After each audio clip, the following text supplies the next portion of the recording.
Welcome back to వార్తలు వాస్తవాలు. ఇవాల్టి వార్తలు వాస్తవాల్లో మనతో ఉన్నారు బీఆర్ఎస్ పార్టీ సీనియర్ నాయకులు డాక్టర్ దూదిమెట్ల బాలరాజు యాదవ్ గారు, రాజకీయ విశ్లేషకులు ఓ నరసింహారెడ్డి గారు. నమస్తే అండి, వెల్కమ్ టు వార్తలు వాస్తవాలు. ఇక కృష్ణా ప్రాజెక్టులను కేంద్రానికి అప్పగించిన కాంగ్రెస్ సర్కార్ ఇప్పుడు అది గత బీఆర్ఎస్ ప్రభుత్వం హయాంలోనే జరిగింది అంటూ నిన్న సీఎం రేవంత్ రెడ్డి మాట్లాడారు. అప్పగింత పైన ఒప్పుకోలు చేస్తూనే విభజన చట్టం ప్రకారమే కేఆర్ఎంబీకి ప్రాజెక్టులు అప్పగించామని చెప్తున్నారు. కానీ కేవలం బీఆర్ఎస్ను బదనాం చేయడానికి మాత్రమే ముఖ్యమంత్రి ఆ రకంగా మాట్లాడారంటూ బీఆర్ఎస్ చాలా తీవ్రంగా స్పందించింది. పరిపాలన చేతగాక బీఆర్ఎస్ ప్రభుత్వం పైన విషయం చిమ్మే ప్రయత్నం రేవంత్ రెడ్డి చేస్తున్నారంటూ బీఆర్ఎస్ నాయకులు చాలా తీవ్రంగా ఫైర్ అవుతున్నారు. రైట్, బాలరాజు యాదవ్ గారు, కృష్ణా ప్రాజెక్టులను కేఆర్ఎంబీకి అప్పగించడంలో ఆ ప్రొసీజర్ జరగడంలో మొత్తం గత ప్రభుత్వమే చేసింది, కాంగ్రెస్ ప్రభుత్వం ఏమీ చేయలేదు అనేది నిన్న ముఖ్యమంత్రి గారు మాట్లాడారు. ముందుగా రాజేష్ గారు, మీకు అదేవిధంగా టీ న్యూస్ ప్రేక్షకులకి, ప్యానెల్లో పెద్దలు ఓనర్స్ అన్న గారికి నమస్కారం. ఇవాళ ఏదైతే అసంబద్ధమైనటువంటి వాదనలు ముందుకు తీసుకొచ్చి తెలంగాణ ప్రయోజనాలని గతంలో బొక్కబెట్టిన వాళ్ళు, తెలంగాణ ప్రయోజనాలు మొత్తం కూడా నీరుగార్చిన వాళ్ళు ఇవాళ వచ్చి దయ్యాలు వేదాలు ఒలిచినట్టు, ఊసరవెల్లి రంగులు మార్చినట్టు ఇలా రేవంత్ రెడ్డి గారి సర్కారు, కాంగ్రెస్ ప్రభుత్వం మాట్లాడుతూ ఉంది. గతంలో తెలంగాణ నీటి హక్కుల సంబంధించి, తెలంగాణ సంబంధించినటువంటి నీటి ఏదైతే ప్రయోజనాలకు సంబంధించి మొత్తం కూడా పనంగా పెట్టి తెలంగాణ ప్రయోజనాలు మొత్తం కూడా ఆంధ్రాకు అప్పగించింది కాంగ్రెస్ పార్టీ ప్రభుత్వం 2004 నుంచి 2009 వరకు. తదనంతరం 14 వరకు జరిగినటువంటి అనేక రకాల సంఘర్షణలు కేసీఆర్ గారు ఆ రోజు తెలంగాణ ఉద్యమం సాగేటప్పుడు తెలంగాణ నీటి వాటాలేంటి, తెలంగాణ నీటి వాటాల విషయంలో తెలంగాణ ప్రజలు ఎట్లా అన్యాయం జరుగుతుందనే అంశాన్ని అనేక సార్లు ప్రజలలో తెలంగాణ ఉద్యమంలో చెప్పినాం. గతంలో రాజశేఖర రెడ్డి ఉన్నప్పుడు పోతిరెడ్డి పేరు ఎట్లయితే పొక్కబెట్టుకొని పెద్దగా తీసుకొని ఎన్ని క్యూసెక్కుల నీళ్లు పోవాల్సి ఉండే, ఎన్ని క్యూసెక్కుల నీళ్లు పోతిరెడ్డి పాడుకు చెల్లించాలనే అంశాన్ని అనేక రకాలుగా చర్చ జరిగినాయి. దాని అంశాలు ఉద్యమంలో చెప్పినాం. ఇవాళ కొత్తగా రేవంత్ రెడ్డి గారు వచ్చి కేసీఆర్ గారి మీద బదనాం మోపుతూ 2015లో జరిగినటువంటి మినిట్స్ ఏదైతే జరిగిందో ఆ రోజు జరిగినటువంటి ఒప్పందాలు ఏదైతే 299, 811 అనేది తాత్కాలిక ఒప్పందం మాత్రమే, 500 తాత్కాలిక ఒప్పందం మాత్రమే. అది కూడా ఆ 811 టీఎంసీలలో 599, ఇది 299 ఏదైతే ఉందో తాత్కాలిక ఒప్పందం మాత్రమే. అది ఆ తాత్కాలిక ఒప్పందం సంవత్సరం పాటికే ఉంటుందని చెప్పినాం. ఒకవేళ మీరు ఈ ఒప్పందం అనేది మీరు అప్పగించాలనుకున్నట్లయితే కేసీఆర్ గారు ఆ రోజు ఒక మినిట్ చెప్పినారు ఆ తాతకి, ఏది 50% అంటే సగం చేయాలని చెప్పేసి, ఏది విస్తీర్ణ అయితే మన కృష్ణా రివర్ సంబంధించినటువంటిది మనకు పారుదల యొక్క విస్తీర్ణం ఎక్కువ ఉంది తెలంగాణకు. కాబట్టి 50% నీళ్ళు ఖచ్చితంగా నీళ్లు కేటాయింపు జరగాలి. అదేవిధంగా అప్పుడు మాత్రమే ఈ యొక్క నీటి వాటర్ తేల్చినాక మాత్రమే మేము బోర్డుకు అప్పగిస్తామని ఆ రోజు చెప్పినాం. ఆ అప్పగిస్తాం అనే దాన్ని చెప్తున్నారు తప్ప ఎట్లా అప్పగిస్తాం అనే దానికి ఏ కండిషన్ పెట్టిన దాన్ని మాత్రం ఎలా రేవంత్ రెడ్డి సర్కార్ చెప్పట్లే. అక్కడనే బదనం చేస్తూ ఉన్నారు. అప్పగిస్తామని కేసీఆర్ చెప్పిండని చెప్తా ఉన్నారు తప్ప మీరు అప్పగించాలంటే ఈ తీర్మానాలు చేయండి అనే అంశాన్ని 50% నిధులు ఏదైతే వాటర్ కేటాయింపులు జరగాలనే దాన్ని అప్పుడు నీటి వాటర్ తేల్చినాక మాత్రమే, ఏదైతే బచావత్ ట్రిబ్యునల్ కావచ్చు, అదే బ్రిడ్జెస్ ట్రిబ్యునల్ ఏదైతే చేసినారో ఆ ట్రిబ్యునల్ మొదటగా నీటి వాటర్ తేల్చండి. అసలు నీటి వాటర్ తేల్చకుండా మీ అయితే ప్రాజెక్టు ఉందో మీరు అప్పగించమని ఆ రోజు చెప్తే మీరు అప్పగిస్తారని చెప్పేసి మాట్లాడుతూ ఉన్నారు. దీన్ని ఇలా చర్చించాల్సిన అవసరం ఉంది. ఇవాళ రేవంత్ రెడ్డి గారి సర్కారు బదనాం చేయడం కోసమే ప్రయత్నం చేస్తుంది తప్ప వారు చేసింది ఏంది? ఒకవేళ మీరు ఏదైతే అబద్ధాలు చెప్తా ఉన్నారో, మినిట్స్ కమిటీ మన జనవరి 17వ తారీఖు రోజు మీటింగ్ జరిగింది. జనవరి 17వ తారీఖు రోజు మీటింగ్ పోయి మీరు ఏం చేసినారు? డెఫినెట్గా ఈ బోర్డు సంబంధించి ఈఎన్సీ చెప్పినారు. ఒకవైపు మురళీధర్ రావు గారు, ఒకవైపు ఆంధ్ర సంబంధించినటువంటి రెడ్డి నారాయణ రెడ్డి సంథింగ్ ఏదో ఉంది. ఆ ఇద్దరు ఈఎన్సీలు కూర్చొని ఏం చెప్పినారు? బోర్డుకు అప్పగింతకు మేము ఓకే అని చెప్పేసి అన్నారు. బోర్డు అప్పగింత ఓకే చెప్పేసి ఓన్లీ విద్యుత్ ప్రాజెక్టుల విషయంలో అని చెప్పేసి ఏమో, మన తర్వాత రాహుల్ భుజ గారు ప్రిన్సిపల్ సెక్రటరీ గారేమో ఓన్లీ విద్యుత్ ప్రాజెక్టులే అవుట్లెట్స్ అని చెప్పేసి మళ్ళీ ఒక రకమైన వాదన చేసినారు. అంటే ఈఎన్సీ ఒక మాట చెప్పినారు, ప్రిన్సిపల్ సెక్రటరీ ఒక మాట చెప్పినారు. ఆ తర్వాత 19వ తారీఖులో ఏం చేసినారు? కేంద్ర జలశక్తికి సంబంధించినటువంటి మినిట్స్ కు విడుదల చేసినారు. 2 రాష్ట్రాల ఈఎన్సీలు ఒప్పుకొని పోయినారు ప్రాజెక్టులు అవుట్లెట్స్ అనేవి అప్పగించడం కోసం అని చెప్పేసి వీళ్ళు చెప్పినారు. తదనంతరం తర్వాత ఏం చేసింది? మళ్ళీ ఉత్తమ్ కుమార్ గారు ప్రెస్ మీట్ పెట్టి లేదని చెప్పేసి ఉత్తమ్ కుమార్ గారు చెప్పిన. అంటే వీళ్ళ మధ్యన సమన్వయం లేదని అర్థమవుతుంది. ఈఎన్సీ ఒక మాట చెప్పినాడు, ప్రిన్సిపల్ సెక్రటరీ రాహుల్ బొజ్జా ఒక మాట చెప్పినారు. తర్వాత కేంద్రం జలశక్తి శాఖ నిర్వహించిన మినిట్స్ బుక్స్ ని రిలీజ్ చేసి 2 ఈఎన్సీలు ఒప్పుకునేని చెప్పినారు. తర్వాత ఇరిగేషన్ శాఖ మంత్రి ఉత్తమ్ కుమార్ రెడ్డి గారేమో అప్పగించాలని చెప్పినారు. వీళ్ళు లెటర్ ఎప్పుడు రాసినారు? వాస్తవానికి 1వ తారీఖు రోజు మళ్ళీ కమిటీ సమావేశం ఉంది. 29వ తారీఖు రోజు వీళ్ళు లెటర్ రాసినారు. 29 రాస్తా చేరుకోక వరకే 31 అయిపోయాయి. ఆ తర్వాత సాయంత్రం ఏమైంది పాకిస్తాన్ నిర్ణయం అంతా జరిగిపోయిన తర్వాత వీళ్ళు నిర్ణయం అంతా జరిగిపోయినాక బట్ నిన్న కూడా చెప్తున్నారు నీటి వాడాలు తేలే వరకు మేము కేఆర్ఎంబీకి అప్పగించబోము అనేది నిన్న ముఖ్యమంత్రి మాట్లాడుతున్నారు. ఓ వైపు మొత్తం ప్రాసెస్ అంతా జరిగిన తర్వాత మళ్ళీ ప్రభుత్వం ఈ మాట మాట్లాడితే ప్రయోజనం ఉంటుందా? 100% జరగాల్సిన ప్రయోజనం జరగాల్సినటువంటి నష్టం జరిగిపోయింది. కేఆర్ఎంబీ పరిధిలోకి 2 సంబంధించినటువంటి ఏదైతే నాగార్జున సాగర్ కావచ్చు, శ్రీశైలం కావచ్చు, ఏదైతే పునర్విభజన చట్టంలో భాగంగా శ్రీశైలం సంబంధించి ఆంధ్రాకి, నాగార్జున సాగర్ సంబంధించిన మెయింటెనెన్స్ తెలంగాణకు కేటాయించబడ్డది. కానీ ఇవాళ 2 ప్రాజెక్టులు 2 కేంద్ర కేఆర్ఎంబీ పరిధిలోకి ఇచ్చేసి ఇవాళ మేము ఏం చెప్తలేం అనేటువంటి అంశాన్ని మాత్రం ఇవాళ తెలంగాణ ప్రభుత్వం దాటవేస్తూ ఉంది. ఇది ఖచ్చితంగా నల్లగొండ జిల్లా, ఖమ్మం జిల్లా రైతాంగం యొక్క నోట్లో మట్టి కొట్టినట్టే, తెలంగాణ ప్రయోజనాలను ఇలా తాకట్టు పెట్టినట్టే భావాన్ని ఇలా తెలియజేస్తాం. రైట్. నరసింహారెడ్డి గారు, మొత్తం గత ప్రభుత్వమే చేసింది, గత ప్రభుత్వం అనాలోచితంగా వ్యవహరించింది, అసలు మొత్తం నీటి సమస్య సృష్టించిందే గత బీఆర్ఎస్ ప్రభుత్వం, కేసీఆర్ గారే మొత్తం చేశారనేది నిన్న ముఖ్యమంత్రి రేవంత్ రెడ్డి గారు మాట్లాడే ప్రయత్నం చేశారు. వాస్తవం ఏంటి? మీ అబ్జర్వేషన్ జరిగినటువంటి ప్రొసీజర్ ఏంటి నిజానికి? ఈ సందర్భంగా తెలంగాణ ప్రజలు, ముఖ్యంగా దక్షిణ తెలంగాణ ప్రజలు దయచేసి ఆలోచించవలసిన అంశాలు కొన్ని ఉన్నాయి. నిన్న రేవంత్ రెడ్డి గారు ముఖ్యమంత్రి గారు మాట్లాడినవి అన్నీ కూడా, అంటే 4-5 అంశాలు వారు మాట్లాడిన దాంట్లో అన్నీ కూడా పూర్తి అబద్ధాలు. ఎలాంటి ఆధారాలు చూపకుండా ప్రెస్ మీట్లో అట్లా మాట్లాడటం ఒక ముఖ్యమంత్రి స్థాయి వ్యక్తికి తగదు.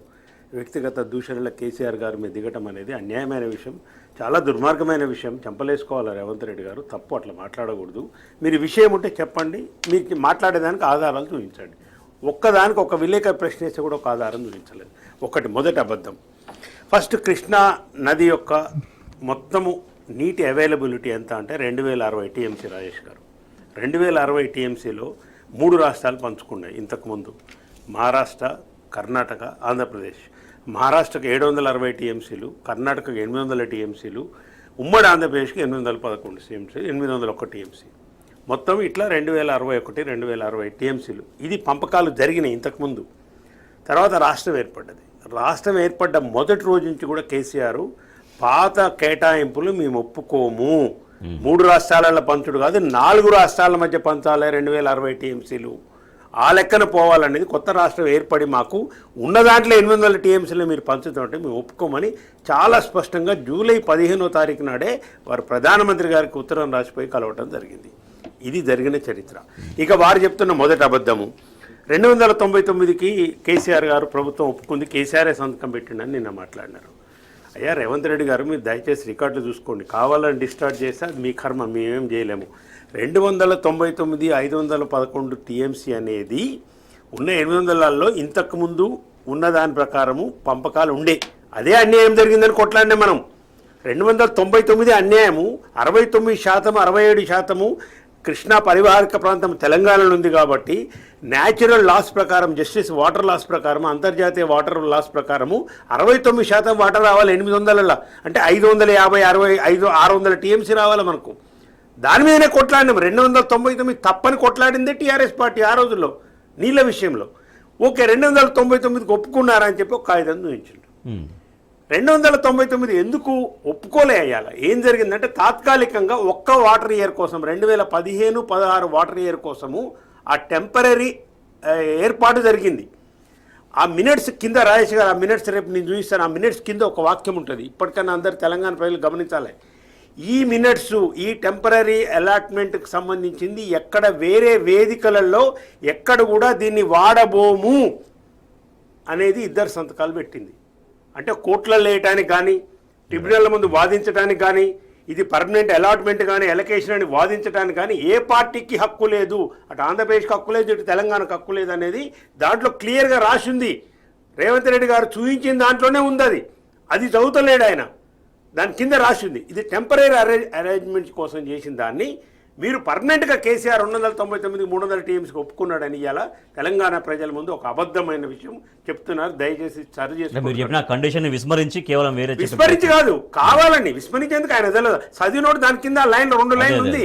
ఆ లైన్లు చదవకుండా కావాలని చేసిండు. పై చదివి కింది ఆ టెంపరీ అరేంజ్మెంట్ అని కూడా చదువుతున్నాడు. 1 ఇయర్ కోసం వాటర్ ఇయర్ 2015-16 అనేది.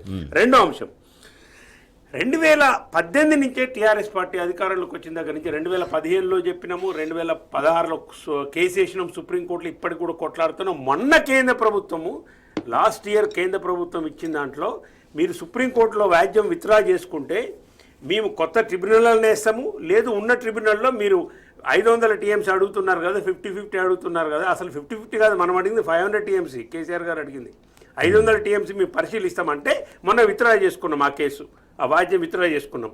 2018 నుంచే మనము ఈ 50-50 అడుగుతున్నాం, 500 టీఎంసీ అడుగుతున్నాం. ఎన్ని మీటింగ్లు అంటే ఒక 20-25 లెటర్లు ఉన్నాయి. 20-25 సార్లు దీని విషయంలో కేసీఆర్ గారు కానీ, హరీష్ రావు గారు కానీ, ఆనాడున్న మంత్రులు, ఇంజనీర్లు అందరూ కూడా కలిసినారు. కేంద్రాన్ని అడగలేదనే మొత్తంతో మీరు ఇలా అబద్ధాలు ఆడటం అనేది కరెక్ట్ కాదు రేవంత్ రెడ్డి గారు. రెండో అంశం, సుప్రీంకోర్టులో కేసు వేస్తుంటే ఎందుకు విత్డ్రా చేసుకున్నారని ఇలా అడుగుతున్నారు. అది కూడా మాట్లాడినాను నిన్న. బీజేపీ నాయకులు ఏమి తెలవనట్టు మాట్లాడుతున్నారు. టీవీలలో చూస్తుంటే అధికార ప్రతినిధులు, అయ్యా మీ జలశక్తి మంత్రి ఉన్నప్పుడే జరిగింది ఇది, ఆయన అంటేనే ఇది విత్డ్రా చేసుకోవడం జరిగింది. పోనీ చట్టంలో 219, 511 ఉంది ఎట్లా అంటాడు? ఈ చట్టం చేసింది ఎవరు నాయన? 89వ షెడ్యూల్లో చేసింది ఈ చట్టం చేసింది ఎవరు? ఆంధ్రప్రదేశ్ రీఆర్గనైజేషన్ యాక్ట్ చేసింది ఎవరు? ఆ బిల్లు పార్లమెంట్లో ప్రవేశపెట్టింది ఏ party? TRS party, Congress party? ఏ పార్టీ ప్రవేశపెట్టిందని? అధికారంలో ఎవరున్నారు ఆ రోజు? మీరు. ఈ బిల్లు మొత్తం రాసింది ఎవరు అసలు? నాట్ ఓన్లీ నీటి విషయాలు, కరెంట్ విషయం రాసింది ఎవరు? మీరే చెప్పినారు. జయపాల్ రెడ్డి గారు చాలా తెలివికల్ల వ్యక్తి. అన్ని జనాభా నిష్పత్తిలో పంచినాం కానీ కరెంటు విషయానికి వచ్చే వాడకం ప్రకారం పంచినాము. తెలంగాణలో కరెంటు వాడకం ఎక్కువ ఉందని కాబట్టి పంచడం అన్నారు. మరి అదేమో జయపాల్ రెడ్డి గారు చేస్తారు. ఈ 299 జయపాల్ రెడ్డి గారు ఉండరా? ఆ మీటింగ్ అసలు ఆ డ్రాఫ్ట్ చేసింది ఎవరు? జయరాం రమేష్, జయపాల్ రెడ్డి గారు చేసింది మొత్తం కూడా. జయరాం రమేష్ గారు దాని ఇన్ఛార్జ్, దాని కమిటీ కన్వీనర్ ఎవరు? బిల్లు ఎవరు పెట్టిండ్రు? బిల్లు తయారు చేసింది ఎవరు? డ్రాఫ్ట్ తయారు చేసింది ఎవరు? పార్లమెంట్లో ప్రవేశపెట్టింది ఎవరు? అది వదిలిపెట్టేసి ఎందుకు వదిలిపెడుతున్నా రేవంత్ రెడ్డి గారు అప్పుడు కాంగ్రెస్ పార్టీలో లేడు, ఆయన టీడీపీ పార్టీలో ఉన్నాడు. కృష్ణా ప్రాజెక్టులను కేఆర్ఎంకి అప్పగించడంలో మా పాత్ర ఏం లేదు, గత ప్రభుత్వమే, బీఆర్ఎస్ ప్రభుత్వమే అంతా బాధ్యత అంటూ నిన్న సీఎం రేవంత్ రెడ్డి ఎదురుదాడికి దిగే ప్రయత్నం చేశారు. దీన్ని బీఆర్ఎస్ పార్టీ అగ్రనాయకత్వం చాలా తీవ్రంగా ఖండిస్తుంది. మరోవైపు ఉమ్మడి రాష్ట్రంలో తెలంగాణకు అన్యాయం జరగలేదు అంటూ కేఆర్ఎంపీపై సమాధానం చెప్పలేక మంత్రి ఉత్తమ్ కుమార్ రెడ్డి ఒక వింత వాదన తీసుకొస్తున్నారు. బాలరాజు గారు, ఇద్దరు ముఖ్యమంత్రి ఒక రకంగా మాట్లాడుతున్నారు. అసలు ఉమ్మడి రాష్ట్రంలో తెలంగాణకు అన్యాయం సాగునీటి రంగంలో జరగలేదు అనేది సాగునీటి శాఖ మంత్రిగా ఉన్న ఉత్తమ్ కుమార్ రెడ్డి గారు మాట్లాడుతున్నారు. ఎందుకంటే ఉమ్మడి రాష్ట్రంలో జరిగిన పాపాలకు వారు కూడా బాధ్యులు కాబట్టి, ఉమ్మడి రాష్ట్రంలో వారు మంత్రిగా పనిచేశారు కాబట్టి, ఏదైతే పోతిరెడ్డిపాడు నుంచి కావచ్చు, రాయలసీమ ఎత్తిపోతల పథకానికి నీళ్ళు ఎత్తకపోతా ఉంటే హారతులు పట్టిన వాళ్ళు కాబట్టి వాళ్ళకు అన్యాయం జరిగినట్టు అనిపించదు. తెలంగాణ ఉద్యమం జరిగేటప్పుడు ఆ రోజు ఉన్న కాంగ్రెస్ ప్రభుత్వంలో పదవులు ఉలికినోళ్ళే కదా ఈరోజు ఉన్నది. ఆ రోజు శ్రీధరబాబు ఉన్నారు, ఉత్తమ్ కుమార్ రెడ్డి గారు ఉన్నారు, చాలామంది నాయకులు ఈరోజు కాంగ్రెస్ ప్రభుత్వంలో ఉన్న వాళ్ళందరూ కూడా ఆ రోజు హారతులు బట్టి మీరు తీసుకెళ్ళండి, తెలంగాణకు అన్యాయం చేసిన ఏం లేదు అని చెప్పేసి పోతిరెడ్డిపాటు సంబంధించి మీరు బొక్క పెట్టండి, అనేక రకాల అన్ని వేల క్యూసెక్కులు తీసుకుపోండి అని చెప్పేసి తరలించని చెప్పేసి హారతులు పట్టిన వాళ్ళే కదా ఇల్లు. ఆ మహానాయకులు వచ్చి అలా ఇక్కడ మాకు ఇవాళ వేదాలు వల్లిస్తూ ఉన్నారు, దయాలు వేదాలు వల్లించినట్టు. కాబట్టి 100% ఇరిగేషన్ శాఖ సంబంధించినటువంటి మినిస్ట్రీ జనవరి 17వ తారీఖు జరిగినటువంటి సమావేశంలో స్పష్టంగా ఇద్దరు ఈఎన్సీలు ఒప్పుకున్నారు. 100% వీళ్ళకు ఇంకొకటి కూడా చర్చ పెట్టినారు రాజేష్ గారు. ఎలక్షన్ జరిగేటప్పుడు ఏదైతే నవంబర్ 29, 30 తారీఖులు జరిగిందో నాగార్జున సాగర్ సంబంధించినటువంటి సిఆర్పిఎఫ్ బలగాలు రాగానే కేసీఆర్ గారు అప్పటికే దాన్ని గ్రహించేసి అప్పటికే మనం అప్రమత్తమైనాం. దాన్ని కొత్త కోణం కాంగ్రెస్ పార్టీ ఏం చేసింది, రాజకీయాల కోసమే నాగార్జున సాగర్ పైకి సిఆర్పిఎఫ్ బలగాలు వచ్చినాయని చెప్పేసి ఏదో ఓట్ల కోసం అని చెప్పినారు.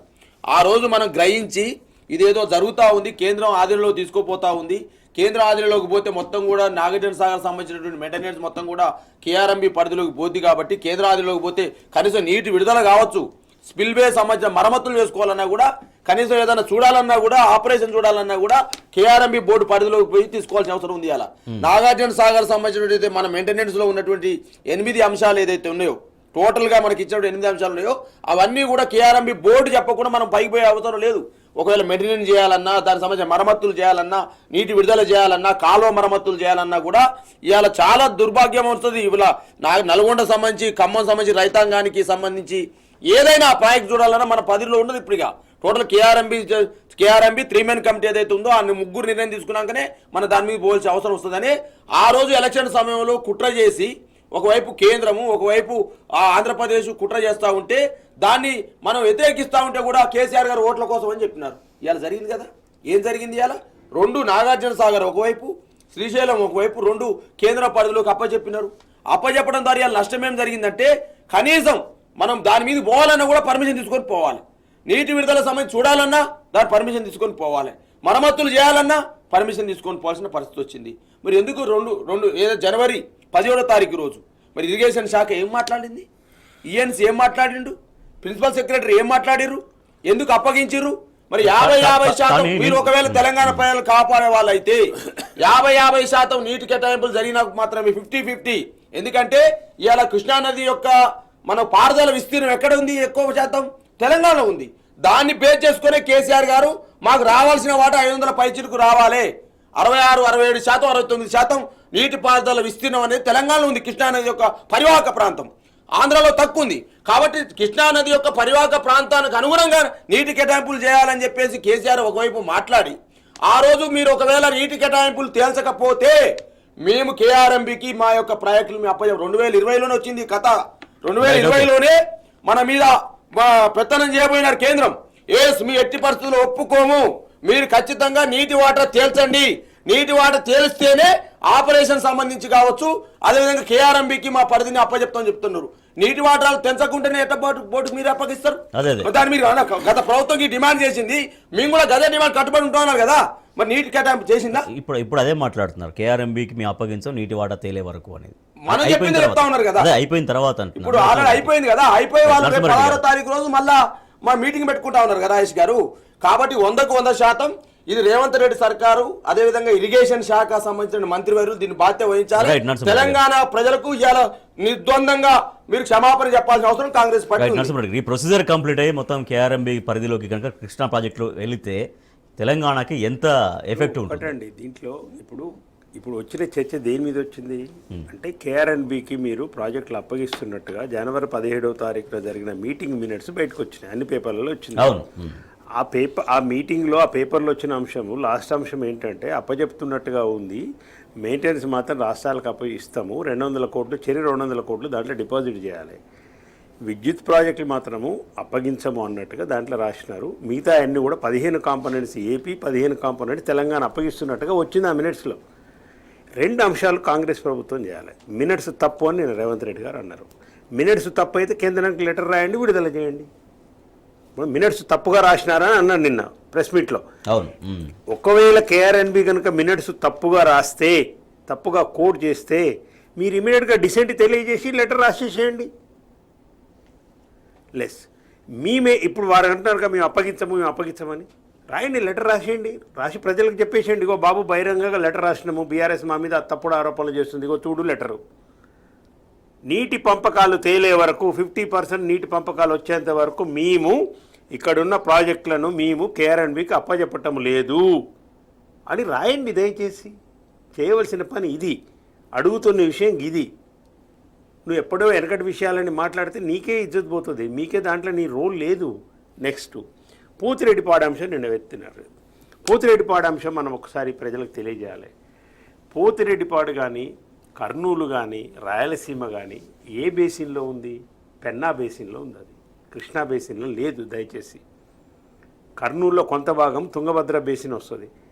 అసలు రాయలసీమ మొత్తం మనకు సంబంధం లేదు. అసలు బేసిన్ నీటి సూత్రాలు ఏంటి, అంతర్జాతీయ నీటి సూత్రాలు, నీటి విలువలు ఏంటి, సూత్రాలు ఏంటి, ఏ బేసిన్లో ఉన్న నీరు ఫస్ట్ ఆ బేసిన్ నీటి అవసరాలు తీర్చిన తర్వాత వేరే బేసిన్కి తరలించవచ్చు. కానీ ఇక్కడున్న మహబూబ్నగర్, ఇక్కడున్న పక్కనున్న 90 కిలోమీటర్లు ఉన్న మహబూబ్నగర్ జిల్లాలేమో నీటి ఎండిపోతుంటే, పొలాలు ఎండిపోయి తాగునీటి సమస్య ఉంటే ఇది పట్టించుకోకుండా పెన్నా బేసిన్కి తరలించింది ఎవరండి? అసలు పోతిరెడ్డిపాడు చరిత్ర ఏంది మీకు తెలుసా రేవంత్ రెడ్డి గారు? 15 టీఎంసీలు తెలుగు గంగా, చెన్నై వాటర్ నీటి వాటి కోసం ఎన్టీ రామారావు గారు చేసినారు. 19 టీఎంసీలు రాయలసీమకి ఇచ్చినారు. 35 టీఎంసీలు మాత్రమే ఆ రోజు కేటాయించబడ్డది. 35 టీఎంసీలు అసలు ఒక రకంగా ఆ రోజు తెలంగాణ ప్రజలలో కూడా అసలు ఎన్టీ రామారావు గారే అన్యాయం చేసినాం మనం.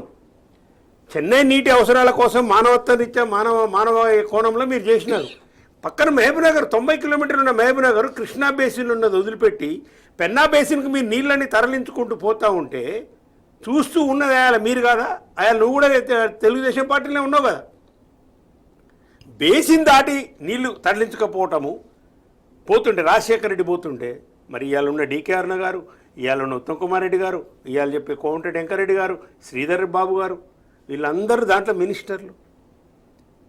కృష్ణా బేసిన్ తీసుకుపోయి రాజేష్ గారు ఎక్కడికి గాలేరు అంద్రినివాగ్ తీసుకుపోయినారు నీళ్లు. అప్పుడు ఆయన మంత్రి రఘువీరాయుడు గారు మంత్రి ఉంటే మన ఈ డీకే అరుణమ్మ గారే పోయి అక్కడ మంగళారతులు పట్టింది మీరు కదా. బేసిన్ దాటి మీరు నీళ్ళు తీసుకుపోతుంటే మీరు మాట్లాడని వాళ్ళు, నోరిప్పనోళ్ళు, బేసిన్ అవసరాలు తీర్చకుండా మీరు బేసిన్ దాటి మొత్తం పెన్నా బేస్కి మొత్తం కూడా నీరు తరలిస్తుంటే 11,000 క్యూసెక్లు రాజశేఖర రెడ్డి మాట్లాడలేదు. ఆయన 11,044,000 క్యూసెక్లు చేసినాడు ఆయన టైంలో. ఈయన రాగానే మళ్ళీ దాన్ని 88,000 క్యూసెక్లు చేసినారు. దీనికి కేసీఆర్ బాధ్యుడా?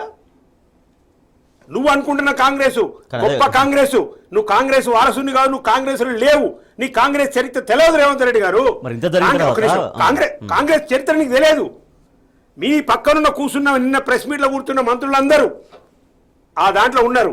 44,000 క్యూసెక్లు బొక్క కొట్టినట్లున్నారు, 88,000 క్యూసెక్లు బొక్క కొట్టినట్లున్నారు. ఈ పెన్నా బేసిన్కు కృష్ణా బేసిన్ నీళ్ళు తరలించిన దాంట్లో వీళ్ళంతా పాత్రదారులు, సూత్రధారులు, మంత్రులు. అది గమనించును మొదలు. కాబట్టి ఈ పోతిరెడ్డిపాడు గురించి మీకు చెప్పేది పచ్చబద్దాలు. రెండో అంశం, మీరు వినాలేదు, మీరు మంత్రులుగా ఉన్నారు, మీరు చేయలేదు, రాజీనామా చేయలేదు అని అన్నారు. ఇది పచ్చబద్దం అండి. అసలు పోతిరెడ్డిపాడు గురించే ఆ రాష్ట్ర మంత్రివర్గం నుంచి టీఆర్ఎస్ పార్టీలు బయటకు వచ్చింది రాజీనామా చేసి ఒక క్షణంలో. నాయన నరసింహారెడ్డి లేకుండా అమెరికా నుంచి రాజీనామా చేసి బయటకు పడ్డాం. దేని గురించి? పోతిరెడ్డిపాడు గురించే. వ్యతిరేకిస్తూ మాకు తెలంగాణ ప్రయోజనాలు ఉన్నాక ఈ ముఖ్యమంత్రి పదవి ఉంటేంది లేదని వచ్చేసినాం. రెండోది. మూడో అబద్ధం, సంగం మండల్ లిఫ్ట్ ఇరిగేషన్ గురించి జగన్మోహన్ రెడ్డితో కుమ్ము కేసీఆర్ గారు 3 టీఎంసీలు నేను తరలించుకుంటూ పోతుండ్రు, దానికి అనుకూలంగా మాట్లాడినారు. ఏమైనా కానీ ఒక డేట్లు, ఒక సమాచారము ముఖ్యమంత్రి స్థాయిలో ప్రెస్ మీట్ పెట్టినప్పుడు రాజేష్ గారు ఎట్లుండాలి? అంత సమాచారం నీ దగ్గర ఉండాలి. అసలు సంగం మండల్ లిఫ్ట్ ఇరిగేషన్ 3 టీఎంసీలకు సంబంధించి దీని మీదనే చంద్రబాబు నాయుడు అన్నప్పుడే మచ్చుమరి కట్టినారు. దాన్నే వ్యతిరేకించిన మనం 15 నుంచి 19 వరకు వీళ్ళ బాసే ఉన్నాడు ఆడ సీఎంగా. ఆయన 16లోనే కట్టిండు. అది అపెక్స్ కౌన్సిల్ అని ఒకటి వేసినారు యాక్ట్ ప్రకారం. దాంట్లో 2 ముఖ్యమంత్రులు, కేంద్ర జలశక్తి మంత్రి ఉంటుంది దాంట్లోనే కేసీఆర్ గారు మనం లెటర్ ఇచ్చిన స్పష్టంగా. అసలు మచ్చుమరిని వ్యతిరేకించిన మనం. ఇక పోనేయండి కట్టేసిన కదా వదిలిన తర్వాత సంగం మండల్ లిఫ్ట్ ఇరిగేషన్లో మనం ఏమిటి ఆపినారు. ఇప్పుడు సంగం మండల్ లిఫ్ట్ ఇరిగేషన్ ఆపమని కేంద్ర జలశక్తి మంత్రి నుంచి ఒక లెటర్ వచ్చింది రాజేష్ గారు. ఇదే షెకావత్ గారు రాసింది. ఇమ్మీడియట్గా ఆఫ్ చేయండి, మీరు అక్రమంగా కడుతున్నారని చెప్పింది. ఎవరి కాంప్లైంట్ మీద? దాంట్లో రాసినారు తెలంగాణ రాష్ట్ర ప్రభుత్వం కాంప్లైంట్ చేస్తేనే మీ ఆర్డర్ ఇస్తున్నామని. ఎన్జీటీలో కేసు వేసింది ఎవరు? ఎన్జీటీ ఆర్డర్ ఇచ్చింది, నిషేధించింది, మీరు కట్టకూడదని చెప్పింది ఎవరు? ఎవరి ద్వారా? కేవలం టీఆర్ఎస్ ప్రభుత్వం చేసిన ప్రయత్నం వల్ల జరిగింది. కంప్లైంట్ వాళ్ళది. ఎక్కడ సహకరించనివ్వండి? ఇన్ని అబద్ధాలు మాట్లాడటం. కాబట్టి నేనేమంటున్నా, ఒక ప్రెస్ మీట్ పెట్టేటప్పుడు కొంచెం వాస్తవాలు దగ్గర పెట్టుకోండి.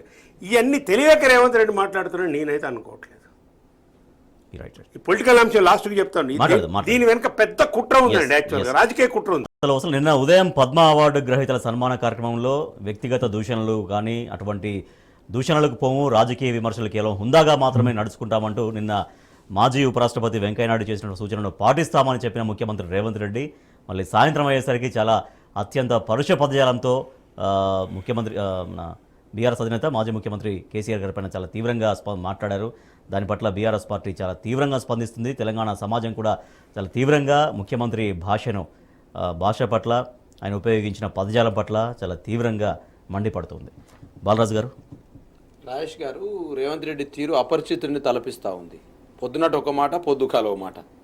ఏదైతే ముఖ్యమంత్రి ప్రమాణ స్వీకారం చేసే రోజు ఎల్బీ స్టేడియంలో వారు ఎంచుకున్న భాష ఏదైతే ఉందో, కల్వకుంట్ల కుటుంబాన్ని బొందబెడతామని చెప్పేసి ఒక ముఖ్యమంత్రికి ఆ రోజు ప్రమాణ స్వీకారం చెప్పినారు.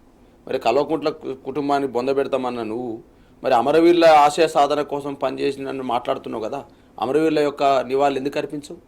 తదనంతరం మళ్ళీ ఏం చేసినారు? కేసీఆర్ గారు గతంలో ఎవరి ప్రజలు కలవలేరు, మేము కలుస్తామని చెప్పేసి అన్నారు. ఇవాళకి 60 రోజులు రాజేష్ గారు, ఆయన కలిసింది ఒకే రోజు. ముఖ్యమంత్రి గారు ఒకే రోజు ప్రజల్ని కలిశారు. నెక్స్ట్ డే ఓన్లీ ప్రమాణ స్వీకారం నెక్స్ట్ డే కలిసారు, తర్వాత లేదు. తదనంతరం ఏం చెప్పినారు? నేను క్యాన్వాయ్ మొత్తం ఏం లేదు, ట్రాఫిక్ ఆపు లేదని నిబంధనలు. మరి ఇవాళ ట్రాఫిక్ ఆపకుండా పోతుందా ముఖ్యమంత్రి గారి క్యాన్వాయ్? అన్ని అబద్ధాలు. అదేవిధంగా ప్రజలు కలుస్తామని కలవలేదు, అమరవీరుల సంబంధించినటువంటి స్థూపానికి నివాళులు అర్పించడం లేదు, ఇష్టం వచ్చినాడు భాష. ఏంటంటే కేసీఆర్ గారు పట్టుకొని ఒక తెలంగాణ రాష్ట్రాన్ని సాధించిన నాయకుని పట్టుకొని, తెలంగాణ కోసం తన ప్రాణాసత లెక్క చేయకుండా దీక్ష చేసిన నాయకుని పట్టుకొని చార్లెస్ శోభరాజు ఏందండి, బిల్లా రంగాలు ఏందండి, మీరు మాట్లాడే తీరు అదేనా? ఏం మాట్లాడుతూ ఉన్నారు మీరు అసలు? ప్రజలకు ఏమిద్దాం అనుకుంటే ఇండికేషన్స్ మీరు ఒకవేళ అనుకుంటే నీ గురువు చార్లెస్ శోభరాజు, నువ్వు బిల్లా రంగకు ముందు నువ్వు ఏం చేసినావు? ఓటుకు నోటు కేసులో మా నాయకులు ఎక్కడ దొరికిరా? తెలంగాణ ఉద్యమం చేసింది మా నాయకుడు, తెలంగాణ రాష్ట్రం కోసం ప్రాణసంత లెక్క ఇవ్వకుండా నిరాహార దీక్ష చేసింది మా నాయకుడు. తెలంగాణ రాష్ట్రం అనేది లేకపోతే ఉమ్మడి రాష్ట్రంలో నువ్వు ఆలోచన చేయి, రేవంత్ రెడ్డి గారు ముఖ్యమంత్రి అయ్యేవాడి అంటారు. నేను ఇలా కేసీఆర్ గాక తెలంగాణ రాష్ట్ర ఉద్యమాన్ని నెత్తికెత్తుకొని తెలంగాణ రాష్ట్రాన్ని సాధించుకోకపోతే ఉమ్మడి ఆంధ్రప్రదేశ్లో నువ్వు మంత్రి కాదు, ముఖ్యమంత్రి అయ్యేవాడివా? మంత్రి కూడా కాకపోదు నాకు తెలిసి. కాబట్టి అటువంటి నాయకుని పట్టుకొని ఆదిలాబాద్ ఇంద్రవెల్లి పోతారు. ఇంద్రవెల్లిలో ఏం మాట్లాడతారు మీరు? ఇంద్రవెల్లిలో మాట్లాడిన తీరు అదేనా ఒక ముఖ్యమంత్రి? ఎవర్రా వచ్చేది? నేను అనుకుంటా ఉన్నా, టీ న్యూస్ ద్వారా చెప్తా ఉన్నా, ఆ రోజు ఏదైతే ఇంద్రవెల్లిలో చెప్పినటువంటి మాటలు ఏదైతే ఉందో కాంగ్రెస్ పార్టీ మంత్రులకు వార్నింగ్ ఇచ్చినట్టు అనిపించింది నాకు, కాంగ్రెస్ పార్టీ ఎమ్మెల్యేలకు వార్నింగ్ ఇచ్చినట్టు. ఎందుకంటే మాకు ఎన్నని 13-14 సీట్లు ఉత్తర తెలంగాణలో మా కాంగ్రెస్ పార్టీ ఎమ్మెల్యేలు ఉన్నారు. ఎవరైనా కాంగ్రెస్ పార్టీ ఎమ్మెల్యే ప్రభుత్వాన్ని కూల్చాలని ప్రయత్నం చేస్తే, ఎవరైనా ఈ స్టేజ్ మీద ఉన్న మంత్రులు ఈ ప్రభుత్వాన్ని కూల్చాలని చేస్తే, నాకు ఎసరు పెట్టాలని చూస్తే మిమ్మల్ని సిద్ధపడగతో కొడతానట్టు నాకు తెలిసి వాళ్ళ ఎమ్మెల్యేలు వాళ్ళ మంత్రులకు వారికి ఇచ్చినట్టుగా ఉంది వారి యొక్క తీరు. నేను ఏమంటున్నంటే, ఎందుకంటే దావోస్ పోయినప్పుడు వాళ్ళ పార్టీలో ఉన్న నాయకులే చెప్పినారు, నెంబర్ 2 నేను రెవెన్యూ శాఖ మంత్రిని కాబట్టి, నెంబర్ 2 నేను డిప్యూటీ సీఎం కాబట్టి. ఒకవైపు మల్లుబట్టి విక్రమార్క సత్యమని చెప్పింది నందిత గారు, నా భర్త ముఖ్యమంత్రి అయితే బాగుండు, పార్టీ కోసం కష్టపడ్డాను అంటే. వాళ్ళలో ఉన్న అంతర్గత విభేదాలను పక్కన పెట్టడం కోసం ఇంకొక అంశం కూడా చెప్తాను నేను ఇవాళ. రాజేష్ గారు, ఇవాళ మీరు ఇచ్చిన హామీని అమలు చేయకుండా మీరు మా మీద తిట్టేది మమ్మల్ని. మీరు ఫిబ్రవరి 1వ తారీఖు రోజు గ్రూప్ 1 నోటిఫికేషన్ ఇస్తామన్నారు. మరి ఇవాళ ఫిబ్రవరి 5వ తారీఖు రోజు నోటిఫికేషన్ వచ్చిందా? అదేవిధంగా రుణమాఫీ చేస్తామన్నారు, చేసిర్రా? రైతు భరోసా నిధులు విడుదల చేస్తామన్నారు, విడుదల చేసిర్రా? మరి అలా నోటిఫికేషన్ రాలేవు, రైతు రుణమాఫీ రాలేదు, రైతు భరోసా నిధులు విడుదల కాలేదు. అదేవిధంగా ఇవాళ 6 గ్యారంటీల్లో 2 గ్యారంటీలు అమలు చేసినామన్నారు. మరి 6 గ్యారంటీల అమలు ఎక్కడున్నది అంటారు? నేను ఇవాళ 13 అంశాలు ఉన్నాయి. 2 అంశాలు ఉచిత బస్సు ప్రయాణం పెట్టినారు. ఉచిత బస్సు ప్రయాణం పెడితే ఇవాళ మహిళలు అనేక రకాల ఇబ్బంది పడతా ఉన్నారు. సంతోషం, మీరు ఇచ్చినారు. ఎన్ని బస్సులు కావాలన్నా తెలియదు మీకు, ఎంతమంది మహిళలు ప్రయాణిస్తున్నారో తెలియదు మీకు. ఇవాళ 6,50,000 మంది ఆటో కార్మికులు రోడ్ల పడ్డారండి. ఇలా వాళ్ళ జీవనం కొనసాగట్లేదు, పిల్లల బడి ఫీజులు వెళ్తలేవు, నిత్యావసర సరుకులు కొనుక్కునే పరిస్థితి లేదు. నీ నియోజకవర్గానికి చెందినటువంటి, నీ మహబూబ్నగర్ జిల్లా చెందినటువంటి దేవులా అనేటువంటి ఒక ఎస్టీ పిల్లవాడు ప్రగతి భవన్ ముందు ఆటో కార్మికుడు కాల్చుకొని చెప్పినారు, అయ్యా తెలుగుదేశం పార్టీకి ఓటేస్తున్నటువంటి కుమారి ఆంటీ పాప పేద ఆమె షాప్ పెట్టుకొని బతుంది, సంతోషం, ఆమె సమస్యలు పరిష్కరించినావు. తెలుగుదేశం పార్టీ ఓటేసినందుక గిఫ్ట్ ఇస్తున్నాను అంటే నీ తెలుగుదేశం పార్టీ ఓటేసినా కాబట్టి రేవంత్ రెడ్డి సమస్య పరిష్కరించిండా? మరి ఇక్కడ అనేక మంది తెలంగాణ వాదులు కాంగ్రెస్ పార్టీ ఓటేసి రే, మరి ఆటో కార్మికుల సమస్యలు ఎందుకు పరిష్కరించావు నువ్వు అంటున్నావు. నేను ఇలా 6,50,000 మంది ఇలా రోడ్డు పడ్డారు, వాళ్ళ జీవితాలు ఆటో తగలబెట్టుకుంటా ఉన్నారు. కాబట్టి ఇవాళ నేను ఇవాళ టీ న్యూస్ ద్వారా డిమాండ్ చేస్తా ఉన్నాను రేవంత్ రెడ్డి సర్కార్ని, ఆటో కార్మికుల సమస్యను వెంటనే పరిష్కరించాలి, గ్రూప్ 1 సంబంధించిన నోటిఫికేషన్ వెంటనే ఇవ్వాలి, రైతు భరోసా నిధులు విడుదల చేయాలి, రైతు రుణమాఫీని అమలు చేయాలి, ఇవాళ కరెంటు సంబంధించిన అంశాన్ని తేల్చాలి, అదేవిధంగా రైతుల సంబంధించిన విత్తనాలు ఇవ్వాలి, రైతుల సంబంధించిన ఎరువులు ఇవ్వాలి. ఇవాళ మొత్తం కూడా ఇబ్బంది పడతా ఉన్నారు. కాబట్టి ఇవాళ కాంగ్రెస్ పార్టీని ఇవాళ ఖచ్చితంగా ప్రజాక్షేత్రంలో డెఫినెట్ గా బీఆర్ఎస్ పార్టీకి మేము ఎండగడతామని చెప్పి తెలియజేస్తా ఉన్నాం. రైట్ నరసింహారెడ్డి గారు, సరే సబ్జెక్ట్ ఏదైనా కావచ్చు, ఏవైనా చెప్పొచ్చు, కానీ ఉపయోగించే భాష ఏంటి, అక్కడ కూర్చున్న ప్లేస్ ఏంటి అనేది చాలామంది ఒక విస్మయం వ్యక్తం చేస్తున్నారు. ఒక మాజీ ముఖ్యమంత్రి గారిని పట్టుకొని, ఒక 10 సంవత్సరాల ముఖ్యమంత్రిగా చేసినటువంటి వ్యక్తిని పట్టుకొని అటువంటి భాష మాట్లాడడం ఏంటి అన్నటువంటి ఒక చర్చ జరుగుతూ ఉంది. ముందుగా ఒకటేంటంటే, ఇప్పుడు ఈ కేఆర్ఎండ్బికి సంబంధించి ఈ ప్రాజెక్టులు కాంగ్రెస్ ప్రభుత్వం అప్పజెప్తుందా లేదా అని తెలంగాణ ప్రజలకు ఖచ్చితంగా క్లియర్ చేయవలసిన అవసరం ఉందని ఈ వేదికగా నేను డిమాండ్ చేస్తున్నాను. అప్పజెప్పకపోతే దయచేసి ఒక బహిరంగ లేఖ కేఆర్ఎండ్బికి రాయండి, తెలంగాణ ప్రజలకు అది ఇవ్వండి. మేము అప్పజెప్పటం లేము, 500 టీఎంసీ లేదు, 50% ఆఫ్ ది 811లో వచ్చిన దాంట్లో 400 టీఎంసీ వచ్చిన దానిక మేము ఇవి అప్పజెప్పము అని దయచేసి ముఖ్యమంత్రి గారు రేవంత్ రెడ్డి గారు కానీ కాంగ్రెస్ ప్రభుత్వం కానీ అది తప్పించుకోవడం కోసం అది పక్కన పెట్టి వేరేది మాట్లాడటం అనేది మంచి పద్ధతి కాదు. ఇస్తున్నారా లేదో క్లియర్గా మీరు చెప్పండి. దీని అనుకున్న రాజకీయ అంశం నేను అనుకోవడం పెద్ద కుట్ర ఏంటంటే, ఎన్నికల ముందు నుంచి కూడా రాజేష్ గారు కొన్ని టీవీ డిబేట్లలో అధికార ప్రతినిధులు కాంగ్రెస్ వాళ్ళు మాట్లాడుతున్న ధోరణి, రేవంత్ రెడ్డి గారు ముఖ్యమంత్రి కాగానే ఈయన మాట్లాడుతున్న ధోరణిని చూస్తే ఏమైందంటే, ఉమ్మడి ఆంధ్రప్రదేశ్లోనే తెలంగాణ బాగుంది, ఉమ్మడి ఆంధ్రప్రదేశ్లోనే సమైక్యాంధ్రలోనే తెలంగాణకు మేలు జరిగింది, నీటి విషయంలో కానీ మిగతా విషయాలు అన్నిటిలో కూడా. ఇవాళ నిన్న ప్రెస్ మీట్లో కూడా ఆయన రేవంత్ రెడ్డి గారు అది మాట్లాడారు. ఉమ్మడి ఆంధ్రప్రదేశ్ సమైక్య రాష్ట్రం కంటే కేసీఆర్ పరిపాలన 10 సంవత్సరాల పరిపాలన ఘోరంగా ఉంది, తెలంగాణ ప్రజలు నష్టపోయినని మాట్లాడారు. ఏదన్నా ఒక లెక్క చెప్పండి. 1,50,000 బడ్జెట్ 2 రాష్ట్రాలకు సంబంధించి 2 లక్షల బడ్జెట్ ఉన్నారు తెలంగాణ కేటాయించిన దాంట్లో. అంటే మీరు చెప్పదలుచుకుంది ఏంది? జయశంకర్ గారు వేసిన పుస్తకాలు వేస్టనా? బడ్జెట్లో కేటాయింపులు జరగలేదని జయశంకర్ గారు ఆయన జీవితం మొత్తం కొట్లాడిండు తెలంగాణ కోసం. 69లో 300 మందిని చంపింది కాంగ్రెస్ పార్టీ కాదా? అసలు కాంగ్రెస్ పార్టీ తెలంగాణకు చేసినంత ద్రోహం ఏ పార్టీ చేసిందండి? ఈ 2 జాతీయ పార్టీలు, కాంగ్రెస్కేమో రాకముందు చేసిన ద్రోహం కాంగ్రెస్ది, రాష్ట్రం ఏర్పడిన తర్వాత పూర్తిగా ద్రోహం చేసింది బీజేపీ పార్టీ. అసలు పెద్ద మనుషుల ఒప్పందం ఎందుకు? అసలు ఆంధ్రప్రదేశ్ని తెచ్చి ఆంధ్రాని తెచ్చి తెలంగాణ కలిపింది ఎవరండి? మీరు కాదా? కాంగ్రెస్ పార్టీ కాదా? అందుకే చెప్తున్నారు రేవంత్ రెడ్డి గారు, మీరు కొత్తగా 2017లోనే కాంగ్రెస్కి వచ్చినారు. దయచేసి ఆ పుస్తకాలన్నీ కొంచెం తిరిగి ఏంటి, జయశంకర్ గారు రాసిన పుస్తకాలు చదవండి. ఆ తర్వాత 69 వద్దు అని ఉద్యమం చేసిన తెలంగాణ ప్రజలందరూ 56 నుంచి చేస్తే 69లో మీరు 300 మంది స్టూడెంట్స్ కాల్చి చంపింది ఎవరండి? అమరవీరులకు కారణం మీ పార్టీ కాదా? ఓకే, తెలంగాణ కోసం కేసీఆర్ గారు ఉద్యమించి అన్ని చేసి 14 సంవత్సరాలు కొట్లాడి తెలంగాణ తెచ్చారు. 2009లో ఒక ప్రకటన చేసినారు నిరాహార దీక్ష సందర్భంగా. చావుకు లెక్క చేయకుండా కేసీఆర్ గారు చేస్తే తెలంగాణ రాష్ట్ర ప్రక్రియను మొదలు పెడుతున్నారు చిదంబరం గారు, హోమ్ మినిస్టర్ గారు ప్రకటించినారు. తర్వాత ఏమైందండి? డిసెంబర్ 9న ప్రకటించి 2009లో అదే డిసెంబర్ 23కు మళ్ళీ వాపసు తీసుకున్నారు. అప్పుడు కదా ఈ ఆత్మహత్యలన్నీ జరిగినాయి. డిసెంబర్ 23 తర్వాత నుంచి కదా మొత్తం కూడా అమరవీరులైంది, విద్యార్థి అమరవీరులైంది. అందుకే నువ్వు చెప్పింది వాస్తవం. రేవంత్ రెడ్డి గారు కొన్ని వాస్తవాలు చెప్తాడు. అప్పుడు చెప్పింది టీడీపీలో ఉండి సోనియా గాంధీ దేవత కాదు బలిదేవత అన్నావు, కరెక్ట్. అది మేము కూడా అదే చెప్తున్నాం. అప్పుడప్పుడు రేవంత్ రెడ్డి నిజాలు మాట్లాడతాడు, కాంగ్రెస్కి వచ్చినాక అబద్ధాలు మాట్లాడుతుండు. బలిదేవత అన్నావు. 1200 మంది విద్యార్థులు చనిపోయారు, దీనికి కారణం సోనియా గాంధీ అని చెప్పినావు. మొత్తం తెలంగాణ చరిత్రలో మొత్తం కూడా కాంగ్రెస్ పార్టీ మొత్తం ద్రోహమే కదా. కలపడం దగ్గర నుంచి 69 కానీ 2014, 2009 డిసెంబర్, 2009 23 ఆంధ్ర లాబీ వంగిపోయి కదా మీరు చేసింది. కాబట్టి నేనేమంటా, దీనికన్నా రాజకీయ కుట్ర ఏంటంటే తెలంగాణ రాష్ట్రం అసలు అవసరం లేదు, సమైక్య రాష్ట్రంలో తెలంగాణ బాగుండే అనే ఒక రాజకీయమైన కుట్ర జరుగుతుందనేది నాకు అనిపిస్తుంది. ఇది మోడీకి ఇష్టమైన చర్య. మోడీకి ఇష్టమైన, వినటానికి ఇష్టమైంది ఏంటంటే ఆయనకు బీజేపీలో ఉన్న ఆ రోజున్న 2 వర్గాలలో అమిత్ షా, మోడీ వర్గము తెలంగాణ రాష్ట్ర ఏర్పాటును వ్యతిరేకించింది. సుష్మా స్వరాజ్ గారు, మిగతా వాళ్ళు, రాజ్నాథ్ సింగ్ గారు, మిగతా వర్గం ఏమో కావాలని కోరుకున్నారు. ఆయన మద్దతు ఇస్తా అంటే కూడా, బిల్లుకు మద్దతు ఇస్తా అంటే కూడా మోడీ వ్యతిరేకించినాడు. కాబట్టి ఏమైపోయింది? కాంగ్రెస్ మనిషి, ముఖ్యమంత్రి ఆలోచన మోడీది. ఎందుకంటే ఆయన బ్యాక్గ్రౌండ్ కూడా అదే. నిన్న మొన్న జరిగిన గవర్నర్ అపాయింట్మెంట్ మనం చూస్తున్నాం, ఎమ్మెల్సీ అపాయింట్మెంట్లు చూస్తున్నాం. ఇవాళ ఇంకోటి అతి ముఖ్యమైన విషయం, డ్యామ్ సేఫ్టీ బిల్ అని ఒకటి పెట్టినారు. ఆ డ్యామ్ సేఫ్టీ బిల్లు కేంద్రం పెడితే బీఆర్ఎస్ పార్టీ తీవ్రంగా వ్యతిరేకించింది. అన్ని పార్టీలు, బీజేపీ పార్టీలు కూడా వ్యతిరేకించినాయి. అంటే 10 మీటర్ల హైట్ ఉన్న ప్రతి, ఇండియాలో ఉన్న ప్రతి డ్యాము కేంద్ర పరిధిలోకి వెళ్ళిపోతాయి. ఇక మనకి రాష్ట్రాలకు ఏ అధికారం లేదు. ఈ రకంగా కేంద్రం చేసుకుంటూ పోతుంటే కేంద్రాన్ని అడిగేది పోయి తెలంగాణ సాధించిన యోధుల్ని వయసు గురించి దృష్టిలో పెట్టుకోకుండా అడ్డగోలుగా నోటుకొచ్చినట్టు తాగి మాట్లాడినట్టు మాట్లాడితే ఇది కరెక్ట్ కాదండి. తెలంగాణ ప్రజలు కూడా అయితే ఆలోచించాలి.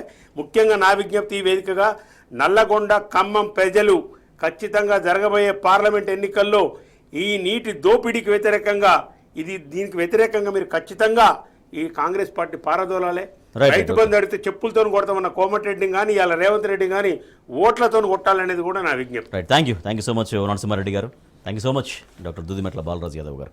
ఇది ఇవాల్టి వార్తలు వాస్తవాలు. చూస్తూనే ఉండండి.